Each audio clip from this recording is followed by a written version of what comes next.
let's talk about Gate 38. A lot of people don't know that January 1st is an absolutely shit time to start New Year's resolutions because instead of being in a gate, that's all that is about doing something new, that all the things that people associate New Year's with, we are actually in Gate 38, opposition, the fighter, which is the ability to preserve individual integrity through opposition to detrimental forces. The image draws out in the I Ching above fire, below the lake. The image of opposition. Thus, amid all fellowship, the superior man retains his individuality. So, like, the lake goes down, downward energy, and fire is upward energy. That's why this talks about being in opposition. It says the two elements, fire and water, never mingle, but even when in contact, retain their own natures. So the cultured man is never led into baseness or vulgarity through intercourse or community of interests with persons of another sort. Regardless of all commingling, he will always preserve his individuality. Is that commingling? Commingling. Commingling. Commingling. Commingling. So even regardless of commingling, he retains his own personality. Yeah, it looks weird because it's spelled COMMING. I don't know. Yeah, which is like whoever you're. It doesn't matter who you're around because you're going to be able to resist conditioning. So this is understanding yourself as an individual by the things that oppose you, not necessarily the things that you're aligned with, which is very different than a lot of the ways that people view opposition. Right, they see it as an obstacle. Right. Rather than like actually serving us in these types of ways. Yeah, So, with polarity. Yeah, moving in opposite directions. Like you said, fire over water. Yeah. Okay, the judgment. Opposition in small matters, good fortune. When people live in opposition and estrangement, they cannot carry out a great undertaking in common. Their points of view diverge too widely.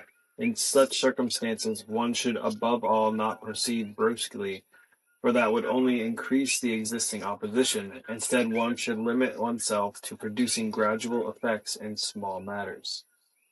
Here success can still be expected, but the situation is such that the opposition does not preclude all agreement. In general, opposition appears as an obstruction, he said, but when it represents polarity within a comprehensive whole, it also has its useful and important functions. The oppositions of heaven and earth, spirit and nature, man and woman, when reconciled, bring about the creation and reproduction of life. In the world of visible things, the principle of opposites makes possible the differentiation by categories through which order is brought to the world. In order to experience opposition, like that's a privilege in a way, is to experience opposition because you know how good things are. Some people don't even know how good things can be; they just know the oppression, right? But to be free and then to know oppression is like you understand the value of freedom. Cool. Okay. Exactly. I love it. All right. So line 1, qualification. Tempering opposition based on the circumstances. Exaltation is a psychic attunement that guarantees proper action, the psychic gift of knowing when and how to fight. Detriment is the tendency to oppose as a general rule, the drive to fight as a general rule. It's kind of self-explanatory, and there is like qualifying, like what is worth fighting for, what is worth opposing, and then what does that say about me? That's investigating something in that manner. Yeah. It's like knowing when to choose the fight rather than just being the fighter who is constantly going into battle, running up against things, or running away from things. Or running away from things, exactly. Yeah, like there's plenty of times when it's like, that's worth fighting, but you're afraid and you're too weak to fight it, or you're not courageous, I should say, and you choose not to fight it. And because of that, you just become a pawn. Yeah. True. So we got 9 at the beginning means remorse disappears. If you lose your horse, do not run after it. It will come back of its own accord. When you see evil people, guard yourself against mistake. Even in times when oppositions prevail, mistakes can be avoided so that remorse disappears. When opposition begins to manifest itself, a man must not try to bring about unity by force, For by doing so, he would only achieve the contrary, just as a horse goes farther and farther away if one runs after it. So, like, just clear right there. Like, don't go chasing for the thing. Allow the attraction to bring it towards you, and be able to be magnetic in that way. As the horses trot by the bus. Yeah, that was the horse. Yeah. I was like, who's come by and they're going hot? Right, It was right. maybe like Aurora, just like Just blasted. She is epigram and everything. Yeah. Now, but nice. Let's see. Yeah, if it is one's own horse, one can safely let it go. It will come back of its own accord. So too, when someone who belongs with us is momentarily estranged because of a misunderstanding, he will return of his own accord if we leave matters to him. On the other hand, it is well to be cautious when evil men who do not belong with us force themselves upon us, again as the result of a misunderstanding. Here the important thing is to avoid mistakes. We must not try to shake off these evil men by force. This will give rise to real hostility. We must simply endure them. They will eventually withdraw of their own accord. So, like, when evil comes around, it's best to, like, I'm getting that. It's best to endure and be present with that rather than to, like, run away from it or try to push it. Just, like, meet it with calmness and stillness and then allow it to, like, fizzle out. Because the evil will eventually dissipate out of its own accord. And then there's also the opportunity for you to discover, like, why that was allowed to come in or why you attracted that energy in the first place, right? Like, so many are like, oh, I just want to get rid of all the bad vibes. And it's like, you can do that, but if you don't understand and accept why they came in the first place, you're just going to have them back on you in a year. They just look a little different. But yeah, I've actually seen, I'm thinking about in my life, I've seen that happen quite a few times of, like, questionable people coming in and me just kind of like watching them and not necessarily being how you say intimidated is not like the right word. I don't necessarily feel like I'm in danger of sometimes I have felt that, and usually it meant like leaving just overall, but generally speaking, yeah, like just allowing that to cycle itself out. Like if the standard is actually high, the standard will cycle them out. The system will cycle them out rather than me having to go in there and extract them. Yeah. It's like when I go places and I see people I don't really want to like intermingle all that much with. I'm gonna be cordial, and I'm also not gonna like push them away just because it's like, you know, well, be cordial, be friendly. People want to. There's no reason to like, stay out, keep your face away. Get out of my face. Line 2 is going to be the 31st, and this is politeness. Is opposition that does not transgress normal codes of behavior. Exaltation is the value of discretion, the energy for the intuitive awareness for discernment. Detriment is over politeness that is both servile and obviously superficial and defeats its very purpose, the energy for over politeness in times of struggle. Which this didn't stand out to me when I read it before, but obviously superficial. Obviously superficial. Obviously superficial it's like politeness. Having to create the politeness because it feels like that's the right thing to do, even though you probably are inside. This is the opposition. Inside, you're feeling like, oh, I really need this time for myself or something. And then on the outside, you're like, no, it's all good. I'm gonna spend time with you and do whatever. The opposition of that is like easily felt amongst others. Like, yeah. I'm kind of seeing it like, because it's like the energy for over politeness in times of struggle. It's like basically to brown nose someone or kiss someone's ass because you need something from them. That too, yeah. Yeah, and how politeness can be a tool to manipulate people. Because it's like, and then what's really interesting though, again, is like, because transits and everything, it's not necessarily about how it's affecting me. It's also about how it's affecting other people and how I'm accepting that. Because it's like, for instance, if people during the 31st are like overly polite, me having awareness that like, oh, we're in the line of politeness, I'm not going to label them as a manipulator.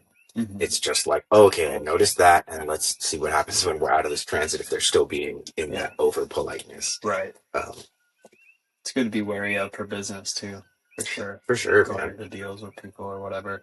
I mean, yeah, that was actually like my job for a while. I was like the crystal ball after the meeting. My buddy Matt would be like, "Hey, so is this think this is worth it? Is this guy gonna rip me off? And I'm like, definitely. Yeah. And then a year later, this dude is in jail. So it's like, Oh. it's hilarious. Okay. I Ching. So 9 in the second place means one meets his lord in a narrow street, no blame. As a result of misunderstandings, it has become impossible for people who by nature belong together to meet in the correct way. This being so, an accidental meeting under informal circumstances may serve the purpose, provided there is an inner affinity between them.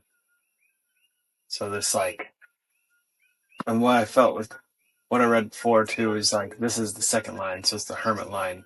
So I feel like if you use your hermitude rightly, then you will go out and meet these people, even though it could be in the strangest sense, like bump into someone on the side of the road, or on the street, and you end up spilling coffee on them. And you're like, "Oh, I'm so sorry," and then you end up getting their number, and then this is your business partner or something down the line, or one of your best friends, like a best man at your wedding, whatever it may be. Yeah, because there's the inner affinity that already begins there, just off of happenstance. Like how we met at a Maui Mana event or Maui Prime event, and it was just there's an obvious connection. Instant affinity. Well, it's funny too, because the exaltation there's nothing about politeness in here. It's about discretion. It's like the energy for intuitive awareness for discretion. So it's knowing who your people are. Yeah, it's almost like the politeness is in the detriment, and it's almost like politeness as a form of like the seed form, like we're just trying to please everybody versus not giving a damn about who you please. That actually gives you a more authentic resonance to magnetize the people that are correct for you. Yeah. And also there's the ability to be in your hermitude without the fear of not having enough. Yeah, not meeting the right people. Exactly. Like, oh no, I'm not out and about. Like the right opportunities are going to come to me. Yeah.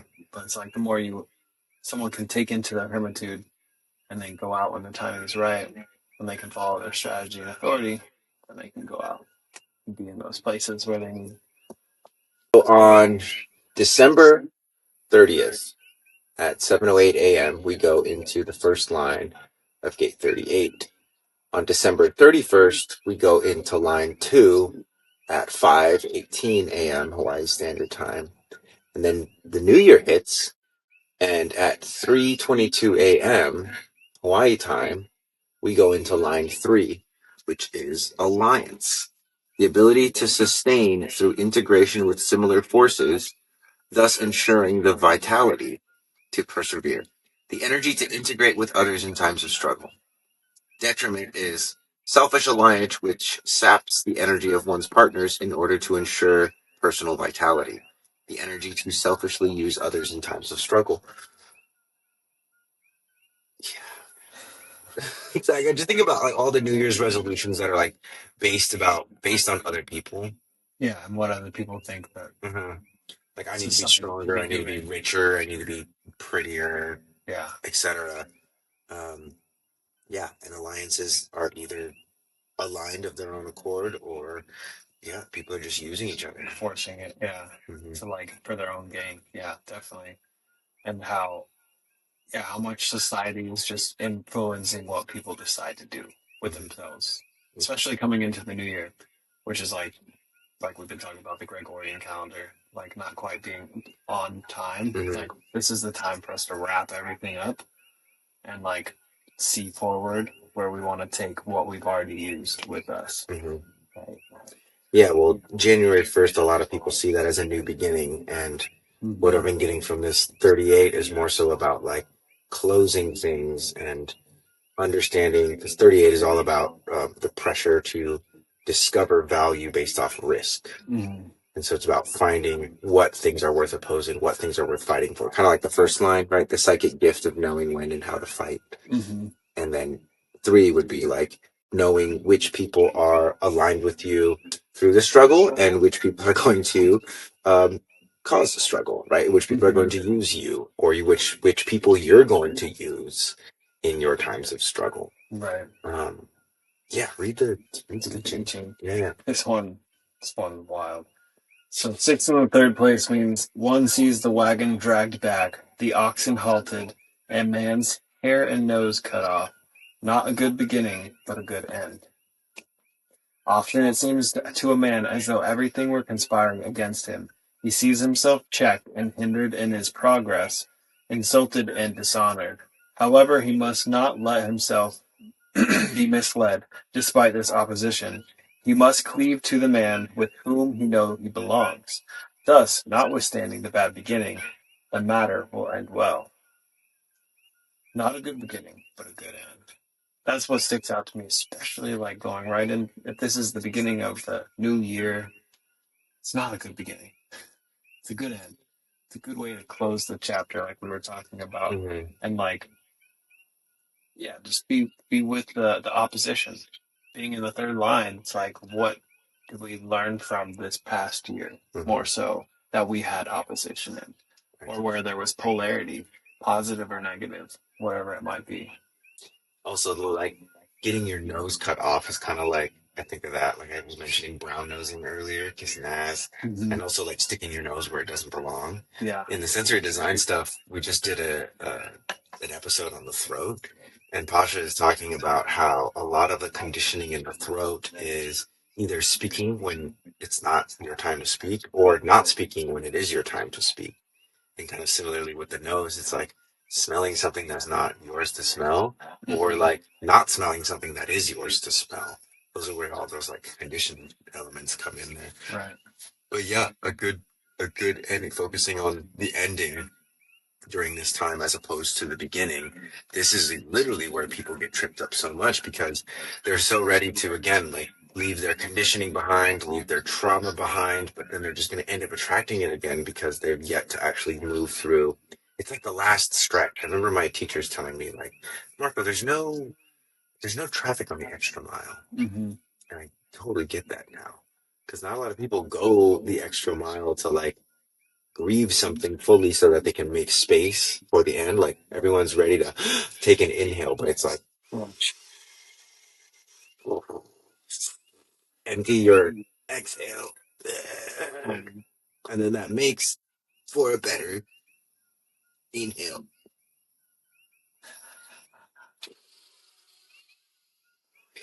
Oh.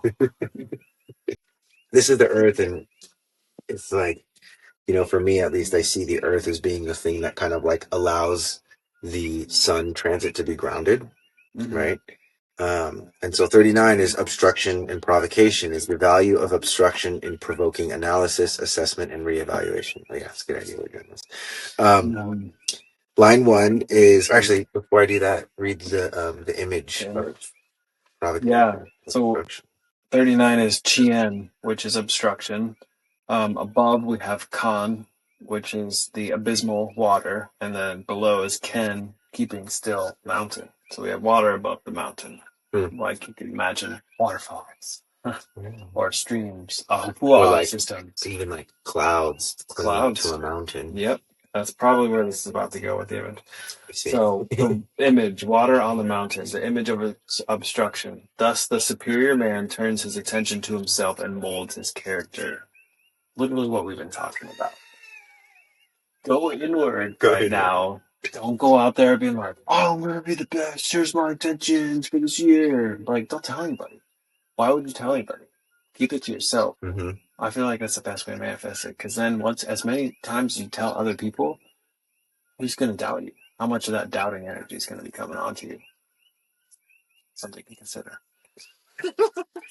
Difficulties and obstructions throw a man back upon himself.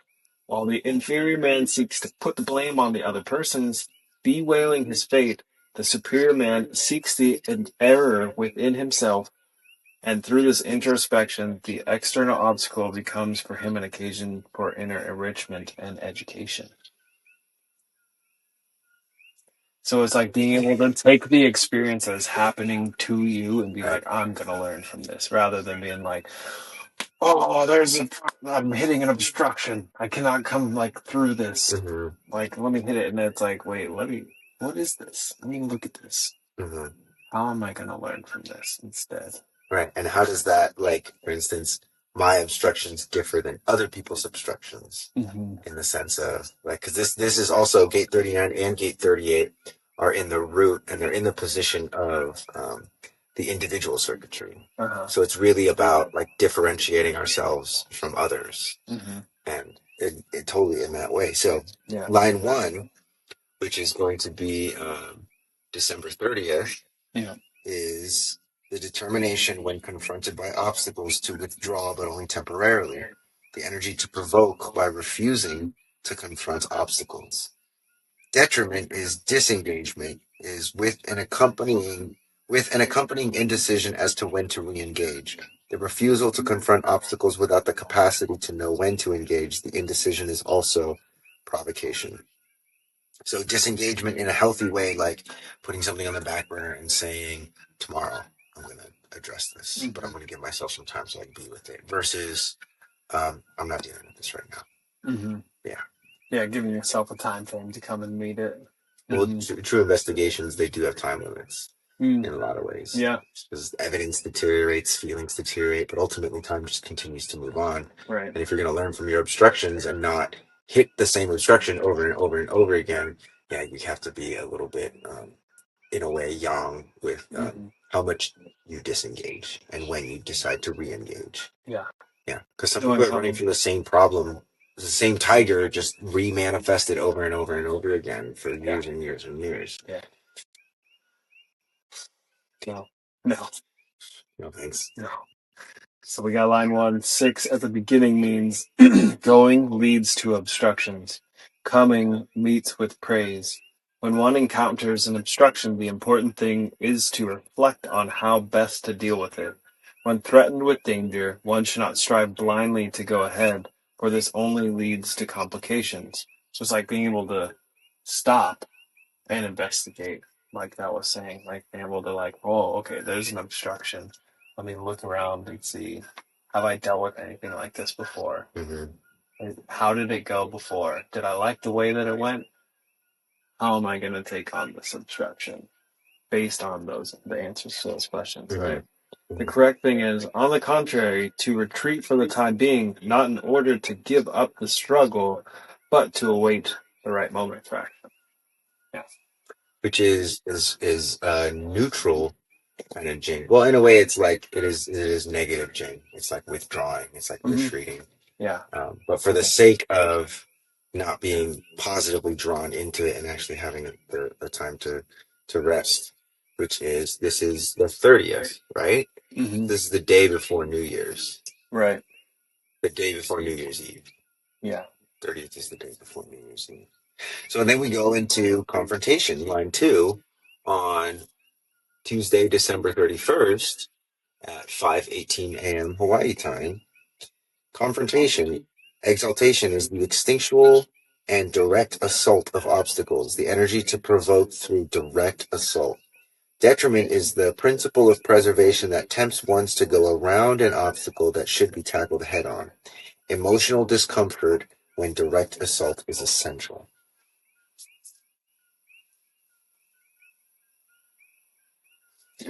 I'm Downloading. well, the part of the channel, like 39 connects to gate 55, which is abundance, or like the spirit, essentially. And it's really about like how feeling for a human being is really abundance. Like the ability to feel is literally abundance, and the essence of spirit is feeling and is abundance. And so what I'm getting from this is kind of just like, again, beating around the bush versus like direct approach with things. Like I actually just did this earlier today. I was having a some feelings come up around some things that Emerald said, and I was writing about it, and I was like, I'm just going to confront this directly. And so I went and confronted it directly, and I'm not upset at all. Yeah. In any way now. And immediately after that, and so much of it was in my head, and it's saying the principle of preservation that tempts one to go around an obstacle versus the instinctual and direct assault of obstacle. So it's about preserving something in yourself that convinces you to go around and beat around the bush rather than to like essentially like see what you're made of. and see if that actually is going to withstand the fire of purification. Yeah. 6 in second place means the king's servant is beset by obstruction upon obstruction, but it's not his own fault. Ordinarily, it is best to go around an obstacle and try to overcome it along the line of least resistance. But there is one instance which a man must go out to meet the trouble, even though difficulty piles upon difficulty. This is when the path of duty leads directly to it. In other words, when he cannot act out of his own volition, but is duty-bound to go and seek out danger in the service of a higher cause. Then he may do it without compunction. Compunction, yeah. Because it is not through any fault of his that he is putting himself in this difficult situation. Interesting. So it's like the servant putting themselves into difficult situations for the better of the kingdom, because they're going to go out and seek danger rather than waiting for it to come to them, like a preemptive strike. Yeah. So compunction is a feeling of guilt or moral scruple that prevents or follows the doing of something bad. Spending money without compunction. So it's like doing something that you ought to feel guilty for because you know it's wrong, but not having that. Right. Which just says, then he may do it without compunction, because it is not through any fault of his that he is putting himself in a difficult situation. Because the servant is going out and seeking trouble to meet it head on, rather than go around and find the path of least resistance. Right. Because even though it may pile difficulty on difficulty, this is the path of duty that leads directly to it. He cannot act of his own volition, but is duty bound to go out and seek danger in the service of a higher cause. Which, dude, confrontation is lined up with politeness. So it's like we confront the fake politeness in order to illuminate where the alliance actually is, which is line 3. And then responsibility is line 3 of gate 39. The avoidance of confronting obstacles if failure puts others at risk. It's the overall. Exaltation is the great benefit whose first consideration is for the larger framework, the energy to provoke through self-sacrifice. It's like putting yourself out on a limb, but still being able to know, is this limb going to break? I've been on different branches before. Is this going to hold me up? Because it's you're almost sacrificing after I've making the mistake a couple of times. Being in the martyr of the third line, it's okay, where have I made this mistake before? Let me not break this branch. Let me go out and know that this branch is strong enough to hold me up. Right. Yeah. Right, yeah, because then the detriment is the often disastrous assumption that others are more at risk if an obstacle is not confronted, the energy to provoke through the failure to make sacrifices, which I understand sacrifice is giving something up of a lesser value so that you can have something of a higher value. Right. And so this detriment is responsibility of self-sacrifice, which is to, kind of put yourself out on a limb or release something in and of yourself. Like we've been talking about revenge. So the desire for revenge, I'm going to sacrifice my desire for revenge right now so that the alliance can get its revenge or get justice or whatever it is. Yeah. As opposed to, no, just this I'm not going to make the sacrifice. This is, exactly. Yeah, it's being totally not self-absorbed, but the opposite, selfless. To be okay, let me make sure that the whole is taken care of, not just my needs. Having honestly the maturity level to understand and grasp that. Okay, this is for everybody. Instead of being I'm not going to do that thing that you asked me to do because I'm tired or whatever. It's okay, but the overall health of the house or the community or whatever you're feeding into, make sure to put out, if I'm running a garden with my friends and I don't put in my 10 hours a week, the garden's going to start to suffer. But I'd rather give my all because other people are bringing in, giving their all, so that we can all have this beautiful garden and grow food together. Well, that's responsibility right there. Mm-hmm. And it's like, I think, in a way, like you and me, at least I feel like I have a responsibility to share a lot of this information and make it digestible, because a lot of people will just look at this and be like totally overwhelmed by it. What is that saying?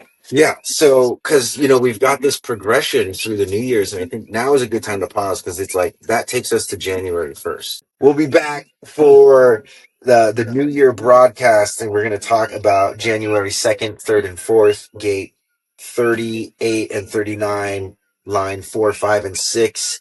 And yeah, stay tuned to actually have to be in sync with the Rave Mandala and the Rave New Year and your human design. Till next time. Peace. Tea in transit with the hermit and the heretic. Baby, baby, baby.